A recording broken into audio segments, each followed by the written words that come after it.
Hello there, White Sox fans. As we know, the lockout is dark and full of terrors, and there's not much to talk about. And so I have a different type of video coming today, and it's actually one that I've been thinking about doing for like a year now. So it's exciting to finally have the time and ability to do it.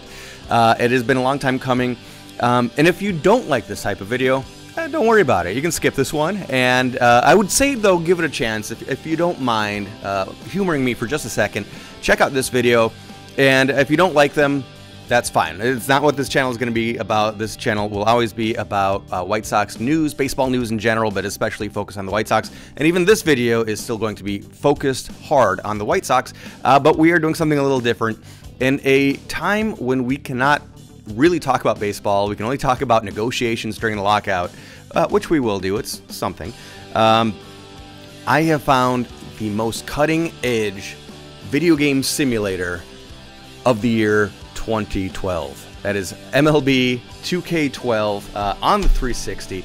And this video came about because of Ant Ortiz, who is a YouTuber that does these really, I find them interesting, GM simulations, if you will, where he takes on different teams and tries to rebuild them. There's one problem with them, and it's not at all his fault. He does a good job, but he's limited by the reality of the situation. Is he has a 2021 baseball game, and then we'll take a franchise 10 years into the future, seeing how many World Series he can win. The problem with that is that as years go by, players retire, good players become mediocre, become bench pieces, become DFA'd people or minor leaguers, and by the end of when he does one of these 10-year franchise rebuilds, half the people on the team are computer-generated nobodies that we as viewers don't have any connection to anymore. And to me, that kind of takes me out of it. It's hard to keep focused when you're not dealing with players that we, with players that we know. So the idea here, by the way, I do find this funny that, you think, okay, who was on a video game way back in 2012? Who probably retired by now and is a footnote in history? Oh, Justin Verlander. Still Justin Verlander. He is fine wine, as Draft Deck Mark always says, in a Tigers uniform in this one, of course. But so we are doing something called rewriting history. As we know, as White Sox fans, we know it has been a rough decade up until now. 2019, 2020, 2021, they've been pretty great. Even though 2019 was still rebuilding, it was beginning to get exciting. We were starting to see the results of all of our losing.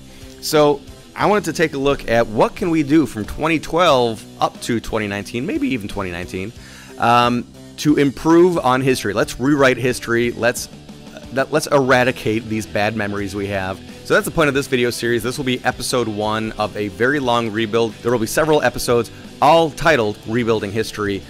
So if you're into this series, keep an eye out for that. If you're not into it, just skip it and we'll catch up on the next more real-world White Sox related. But let's live in fantasy. Especially now, as I'm recording this, it's about 2 degrees outside. It is bitter winter during a lockout. Let's have some other fun. And let's trade away players that we wish were never on the team in the first place. Let's avoid some mistakes of the past.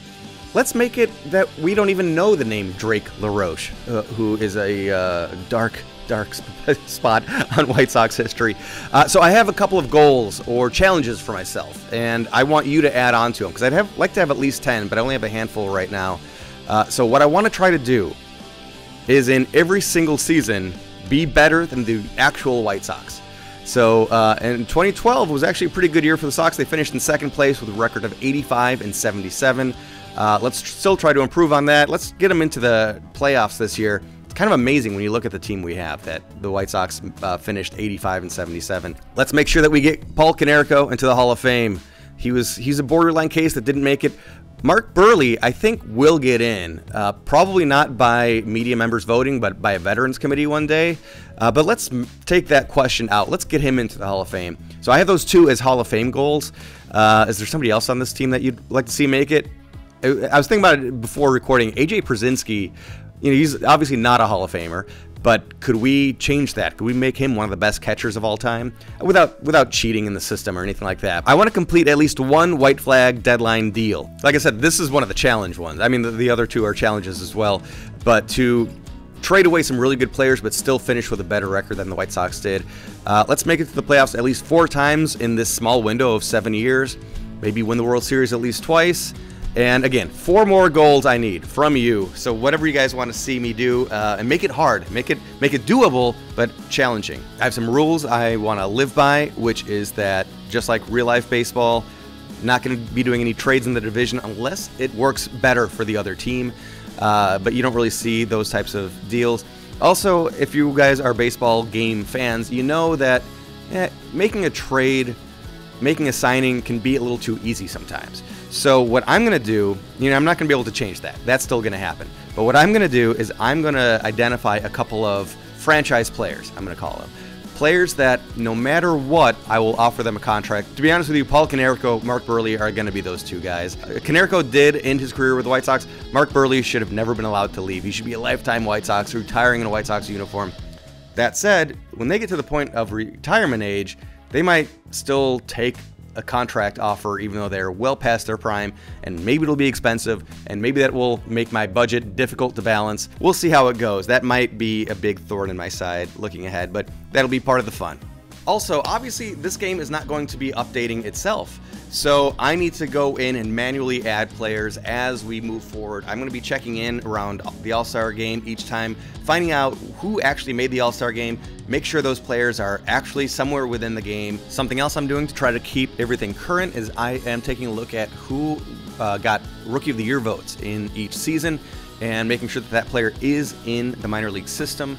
And if not, I'm creating them as a really highly regarded AAA player, so hopefully that they'll get called up right away and have an impact on the team. And I'm just going to take you through who those players are right now. So over in Baltimore, we have Wei-Yin Chen. And before you can give me any guff, I am not able to change the appearance of the players. So yes, he obviously is an Asian pitcher who looks very white in this one. Not my pick. And just wanted to take a quick moment to show you what this looks like in here.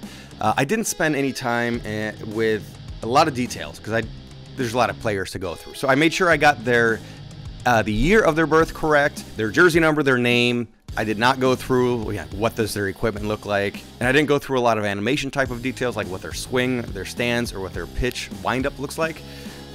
Or going through pitchers, it would be just too time consuming to go through all the details of what exactly is in their arsenal. But I did go into here and their abilities and played around with this a bit. But the thing I like most, like regardless of all of this, you can, even if you're not specific on how they succeed, you can put their potential up to 5 stars. They're currently 1 because they're a minor leaguer. But the thing that's really interesting is when is their peak ages.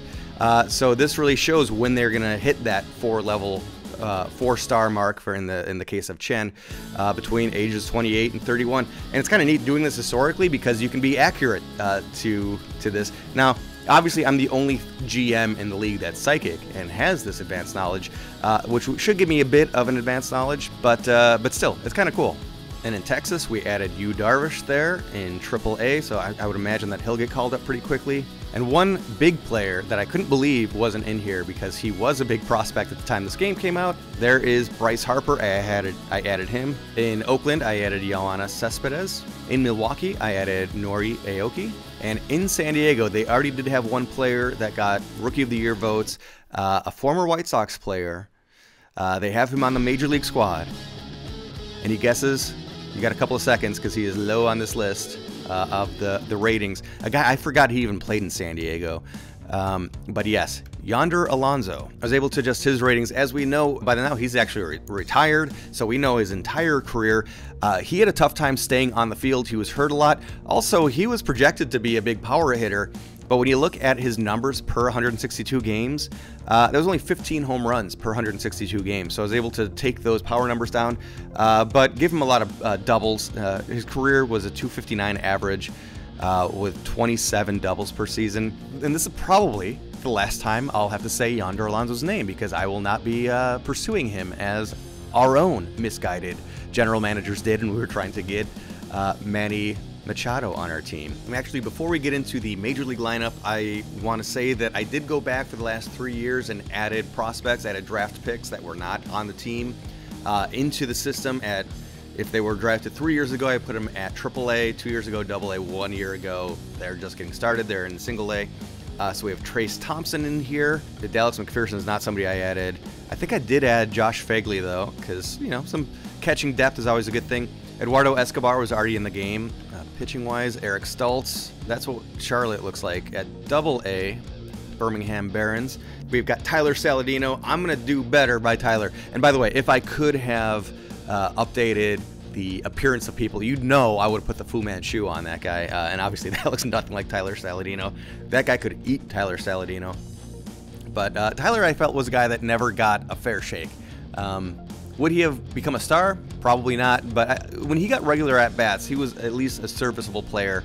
I would love to have him be at least a maybe a Leary Garcia type for us moving forward. See if we have any other notable names. Probably not. Oh, Jake Petrechka, way down there, 53. He, of course, played for a number of years with the White Sox, had huge injury history problems. Let's take a quick look. I'm not going to edit anything. I just wanted to look at the ratings to show you, because there is, in addition to showing a player's peak performance, the ability, how durable a player is. I think it's way at the bottom. Durability. Wow, they got it right. He was only a 49 for durability, so he must have had some injury concerns even as a minor leaguer. And then at Single A, we have Marcus Semien, who does not look like that in real life, that's for sure. But I'm pretty sure I did add him and just didn't have that flexibility to make him look appropriately. Oh, Kevin Smith, again, catching depth, very nice. And looking at pitchers, Chris Bassett, and it looks like Eric Johnson. Yep. So we do have some good pieces that we know will eventually be real good players. Now, Rube Phillips and Randy Walker, they look like real deal studs. I mean, Randy Walker ability is going to be possibly a 5-star player out of 5 out of 5, and Phillips a 4. These are fake people. So I want to maybe find a way to transition them into being real life people, maybe rename them if there's something that makes sense, or trade them away. I'm not exactly sure. And this is a good question. What do we do with Fernando Tatis Jr.? Because that name is going to be a name that I have to add as a draft pick at some point. Obviously, I'm going to give him 5-star potential, but do I trade him away? How do we handle that when we get to that? That's the cause of sleepless nights for me, because there's going to be the point is we're playing a video game, we're having fun, but and we're rewriting history, and we are fixing the wrongs of the past. I don't think James Shields will ever be on our team, but what do we do with Fernando Tatis Jr.? It almost feels like a cheat to keep him. And likewise, there is a farmhand in Anaheim's system right now, a minor leaguer. It's actually in the game. I didn't have to put him there, by the name of Mike Trout. Somebody that I could easily trade for, probably. But that feels like cheating too. It's a little much. I mean, come on. Let's be somewhat realistic. Okay, so let's take a look at the major league team right now for the White Sox. And of course, first base, Paul Konerko. Shortstop, Alexi Ramirez. Our third highest rated hitter is Brent Lillibridge. Ooh. Brent was awesome. He was an awesome, scrappy outfielder, but 80 seems super high. I have not edited any major league player on any team, including ours. 80 is super high. Maybe that makes him a good trade candidate, because it's totally unrealistic to have him on here as a 4-star player. Alejandro De Aza, one of my favorite players at this time. One of my favorite kinds of players to watch. A Lance Johnson type, maybe. I mean, he wasn't as fast or as high of a batting average, but he did have more power. He was fun to watch. I liked him a lot. Alex Rios, a guy who was on the downslope of his career at this point. Still rated as a 77. A solid center fielder with a high contract, too. We'll have to take a look at contracts in a little bit. And then there's AJ at a 74. And already a computer-generated player here, Wade McGilberry. Again, 5-star potential. What the hell? MLB, these games, I actually do like them a lot, but they were not good with their rosters. I got to figure out what in the world to do with that guy. And then there's Adam Dunn, which is a wrong that we will right. He will be somebody that does not see the light of day on our team this year. The Cuban Tank. Didn't you? I always hated how Hawk always went to military names with his Cuban players. Alexi was the Cuban Missile, and Viciedo the Cuban Tank. He was never good with us.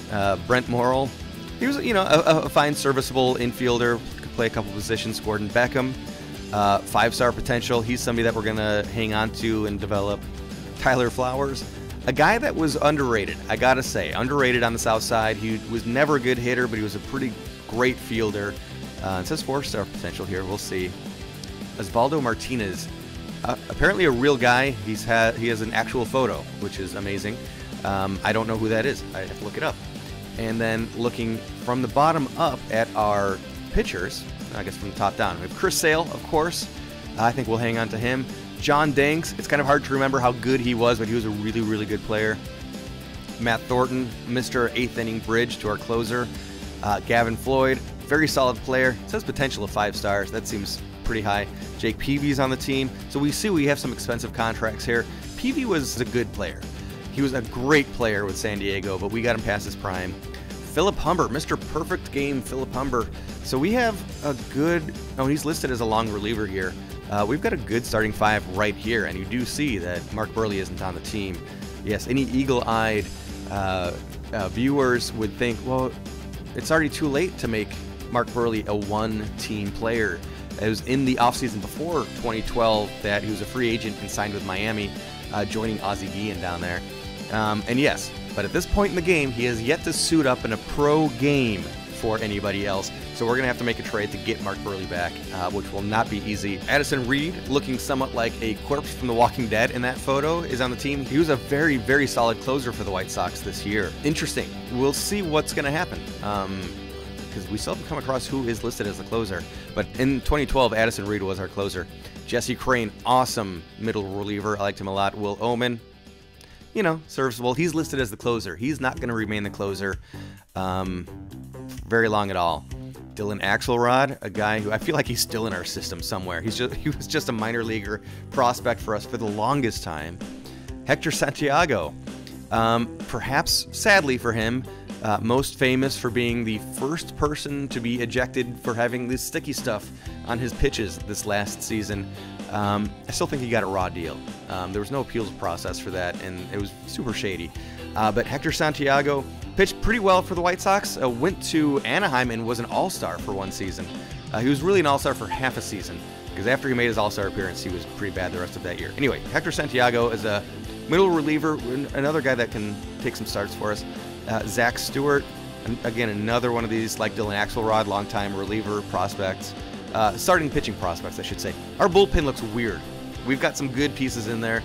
Jesse Crane, Addison Reed at the top of them. And then people like Zach Stewart, Hector Santiago, Dylan Axelrod, Phil Humber, they're all more starters than relievers. We shall see. So we've got some work to do. Actually, there's only 4 starting pitchers listed. Oh, Zach Stewart's listed as a starting pitcher. Weird. Yeah, he would be a 5th starter for sure, but not who we're going to go with. So I'm gonna do what I can to have Sale, Danks, Floyd, Peavy, and Mark Buehrle be our starting rotation, which would be super solid. Taking a really quick look at team contracts, because we're gonna get into this a lot more when we start to do trades. Our highest paid hitter is Adam Dunn at 11.2 mil. Canerco and Rios 9.6, just 4.8 for AJ. Alexi's at 4, Viciedo's 2. So we got a very inexpensive offense, especially when you consider I'm going to trade Adam Dunn. Pitching-wise, Jake Peavy 13.6, Danks 6.4, Floyd 5.5, Thornton 4.5, Crane about 3.5. Pretty top-heavy when it comes to the contracts. We have a lot of money to spend. Our budget is about $107 million. Our current payroll is about $82 million. We do have 14 in the minors, so okay, we don't have as much as I thought. We have about $8 million available. Let's dive in as quickly as possible to see if we can get Mark Buehrle back. Okay, so I just wrote out the starting lineup, and not in the order of the lineup, but our starters: Canerco, Beckham, Brent Morel at third base. Alexi, our left field is Brent Lilbridge and Alejandro De Aza. Rios in center, Viciedo in right, Dunn DHing, and our catchers are AJ and Tyler Flowers, with our utility player Osvaldo Martinez. There we go. Mark Buehrle here. 4 years, 43 mil. Okay, so he's going to be expensive. But again, Adam Dunn is expensive, so this should line up okay. Miami's interest, let's just straight up. Can we do this? This would be wild. Okay, Marlins are over the budget. Over their budgets. Okay, so let's see. Let's see. Who might they want to ditch? And maybe they've got a third baseman, because I don't care about our third baseman. Hanley Ramirez. Holy hell. This would be super unrealistic. But let's then add our third baseman. Sorry, Brent. Please? Oh man, I thought that said accepted. I was excited. Okay, so let's add to it, because let's see. They have now $5 million that they can take on. I was thinking they might want a starter back, and we have a starter to give now. Let's take a look at our starting pitchers, and we got that Zach Stewart kid there. Okay. So if this goes through, I mean, they have the budget for it. We are going to eat a lot of money on this. I mean, Hanley Ramirez, though. Woo! Let's see. Rejected. Okay, that would have been too great. How far does that slider have to get to the right before it's enough? Because I really thought that was going to be good. I mean, they would have had some 4-star potential players. Oof. Okay, so let's take Hanley Ramirez out of it. Yeah, look how far over that is now. But we got to get something back. Maybe they've got an outfielder. Maybe we can work on outfielders, because I do not like our corners currently, especially Viciedo in right field. Let's take a look at their right fielders. All right. Well, that wouldn't be right. Mike Giancarlo Stanton. I mean, that's just too... I mean, I came in innocently. Let me just see what this would look like. Yeah, they don't love it. And good, I'm glad that they don't love it. I really think I'm onto something with getting Hanley Ramirez. Wait, they like that?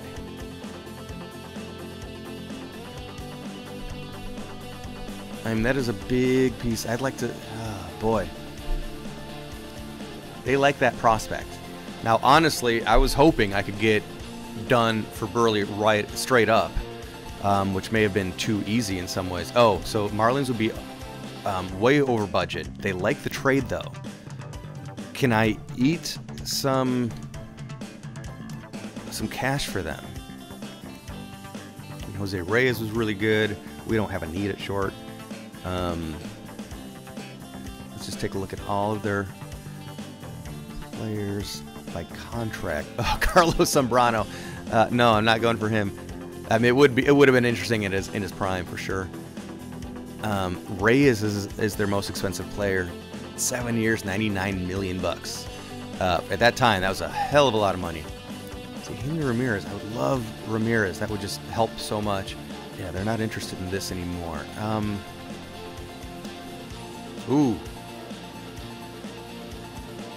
Ooh, this is too much. I'm not giving up enough. Eric Stultz, that fictional 5-star, we'll call him a 5-tool guy, and Adam Dunn for Mark Buehrle and Hanley Ramirez. That's way too good for me. But at the same time, I could have used those trade pieces in some other sort of a deal. So why not for the most noble cause, which is to get Mark Buehrle.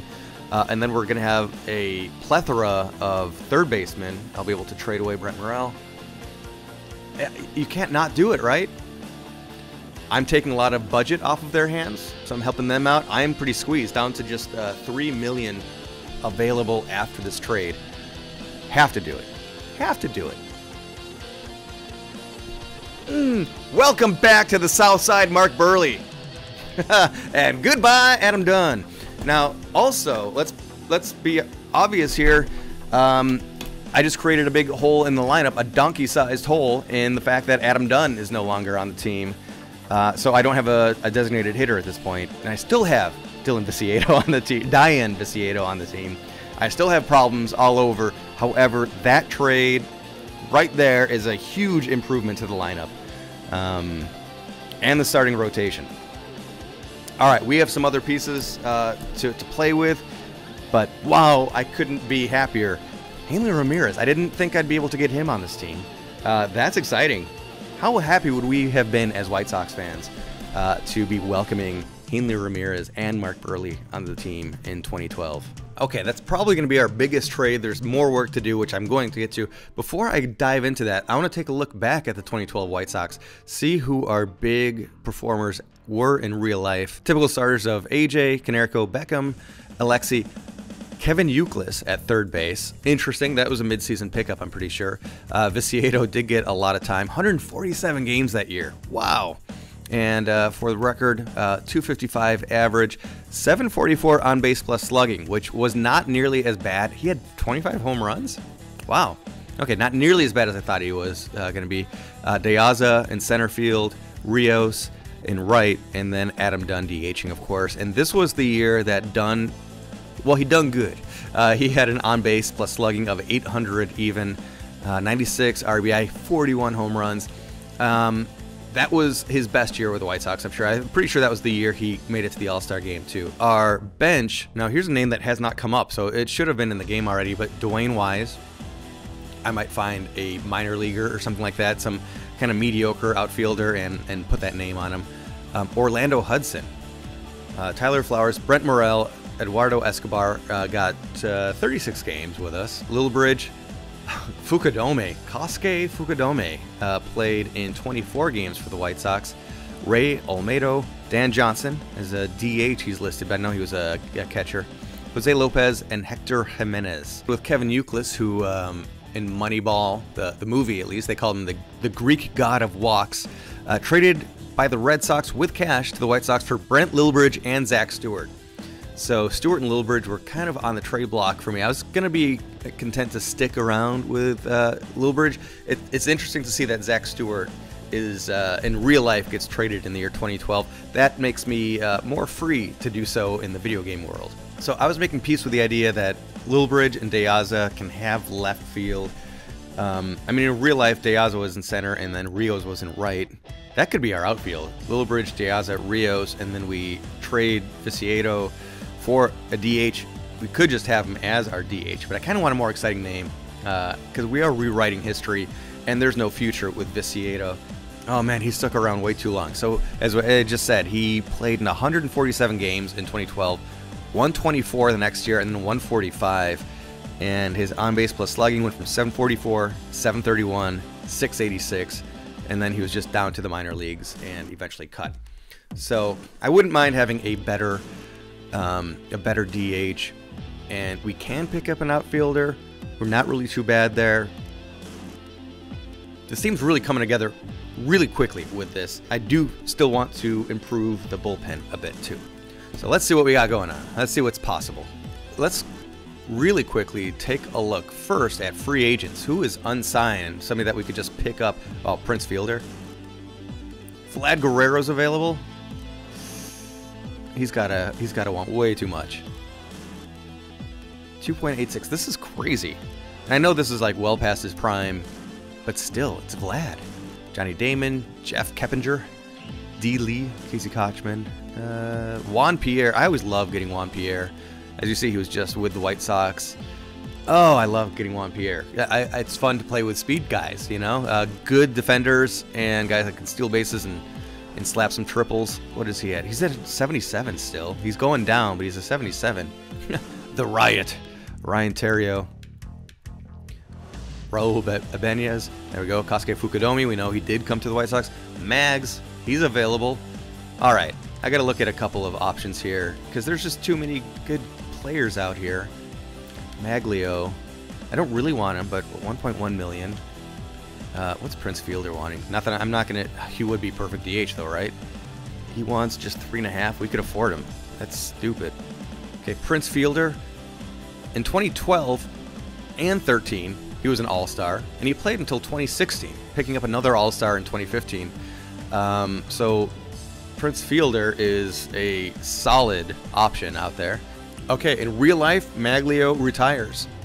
So he is not around in 2020 or 2012 at all. Okay, so wanted to go over what the rotation, what everything looks like as it stands right now. We have this killer rotation of Chris Sale, Mark Buehrle, Jake Peavy, John Danks, and Gavin Floyd, 1 through 5. That's pretty hot. On the bullpen, I made some changes. I put Addison Reed into closer. I mean, that's what happened in real life. I want to give it a shot. I don't know if the game is going to love it, we'll see what happens. Setup duo of Matt Thornton and Jesse Crane. Currently have Will Omen as a middle reliever. He's somebody that I actually want to trade. Zach Stewart just got bumped from the bullpen, from the rotation into being a long reliever, along with Phil Humber, Dylan Axelrod, and Hector Santiago. And as you see, Humber has an 81 rating, which is way too high. So he is a guy I'm not anticipating throwing a perfect game for us. So he's somebody I think I want to try to get Humber and Omen out. I want to try to get another lefty. If I'm trading Omen, who is a left-handed reliever, I'd like to try to get one lefty back, but I've looked around the entire league and free agency. There's not a lot of options out there. Lineups-wise, De Aza in left, Alexi Ramirez at short, Hanley Ramirez at third, Canerco at first, Rios in center, AJ catching. Right now, Diane Viciedo DHing, then Gordon Beckham, and then Brent Lilbridge with a bench of Flowers, Morel, and Martinez. As I've mentioned, Martinez is only a 67. I wonder if we could just send him down and get somebody else up. But yeah, Martinez is somebody that I'd be open for trading. I'm a little bit tempted to just give this current lineup a shot for a little bit. We'll see if any mid-season trades open up. But let's take a look at making that trade I'd mentioned, pitching-wise. Like I said, I want to trade Phil Humber and Will Omen. Now, this is tough. I mean, we are not in a great place money-wise. Even trading those two, if we trade them for nothing, we still only have less than $6 million to play with, which is limiting when you're looking at trying to get a power bat. Because, you know, we removed 40 home runs in Adam Dunn. And however, as much as I don't like him, 40 home runs is 40 home runs. That's tough to replace, and I don't know if we have that. I mean, it's a big upgrade with getting Hanley Ramirez in there at third. And of course, we did improve the rotation. So, as with everything, there's always a balance to try to strike. So, when I looked around, there was only one interesting reliever I could find, and he was with Oakland. And he's a familiar name to White Sox fans, which makes me all the more interested in getting him. And that is Brandon McCarthy, who is an 82. There's only one more year under contract. All that said, we still will have less money to play with if we pull the trigger on this. And I'm going to go for it, just because I am tired of looking. And there's not a lot of good options out there. With the fact that I don't know, I think our bullpen has some positivity, but there's also some question marks. So to get a guy with an 82 overall rating, again, Will Omen was only a 76, and Phil Humber was an 81, but that was going to drop like a rock because he's just not that good in real life. And yeah, so let's make it happen, and that's going to make it tight for anything else, but this is how we're going to start the season, I think. All right, welcome back to the South Side, Brandon McCarthy. We're not going to go too far into this. Our next episode will be around the trade deadline. I will also update us because we do have injuries on. And, oh man, I kind of wish I thought about that a little bit more before I blew our budget. That if somebody goes down by injury, which happens a lot in this game, it's going to be very tough to make additions to the team. I want to take a look what happens after 5 games. So we have one time through the rotation. Let's see who's doing well, and maybe we'll immediately identify some corrections, some changes that need to be made, some improvements, and take a quick look around baseball. It's a tiny sample size, just 5 games. All right, here we go. All right, White Sox are off. They swept their first series. That's awesome. Lost the first one to the Tribe back in the day. First game, 12-10. Yikes, let's take a quick look at this. So not a great start. Oh, Axelrod gave it up. So Sale, 6 runs allowed in 3 innings. Yikes. Axelrod ends up getting the win. Thornton, Reed got the save. All right, 1 for 1 in saves. Hitting 4 hits for Alejandro De Aza. 7 runs batted in for Paul Canerco on opening day. Woo! What a day that was. Obviously, we're doing okay. We are 4-1 after 5 games. That's awesome. So after 5 games, the Yankees are undefeated. In the Central, of course, the White Sox are tops with Cleveland just 1 game back. Tigers are winless, 0-4 so far. In the West, Angels 4-0 to start. Everybody else bundled up right behind them. The National League tight in the West. Dodgers leading the way, but it is very close. East, the Mets are off to the hot start, 4-1 over the Phillies, 3-1. Nats are just 1-4. In the Central, the Cards lead the way, 4-2. Cubs right behind them. Reds, Pirates at the bottom there. And finally, we are going to get into the team's stats so far. Let's see who's doing well. Batting average-wise, Alejandro De Aza leads the way with a .450. Alexi, 381. Lilbridge, 375. Let's see. Who's underperforming? Alex Rios, just a 150 batting average, and Hanley Ramirez, the biggest offensive acquisition, just 190. Viciedo, 263. All right. Oh, they do have on-base plus slugging. Let's see, over 1,000 for PK, De Aza, Beckham. That's nice. I'm happy to see Beckham because his rating is pretty low still, just 70. Alexi is in the mid-9s. Lilbridge is 900. High 8s for AJ. And then, big gap between him and Viciedo, under 600. RBI leader, Paul Konerko, 15. Again, 7 of them were in day 1, so that's a good start. Alexi is at 7.